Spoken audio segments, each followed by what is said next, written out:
যাদের আমের গাছে সদ্য মুকুল এসছে তারা অবিলম্বে এই মুকুলের পরিচর্যা করুন, নইলে এই মুকুল ফুটতে শুরু করলে সমস্ত মুকুল ঝরে যাবে। কি করবেন? যে কোনো ফাঙ্গিসাইড কার্বনডাইজিং গ্রুপের ব্যাবিস্টিন ইউজ করতে পারেন। 1 গ্রাম 1 লিটার জলে গুলে মুকুলের মধ্যে সদ্য মুকুল আসা এই রকম সমস্ত আম্র মুকুলে স্প্রে করে দিন, কেননা এই মুকুলে কিন্তু এখনো মধু আসেনি।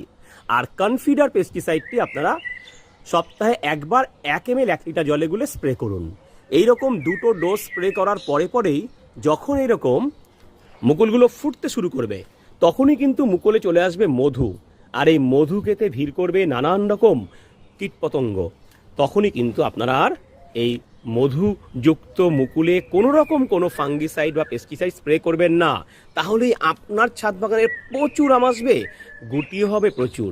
এরকম শর্টকাট টিপস রোজ পেতে সাবস্ক্রাইব করুন স্বাদের ছাদ বাগানকে।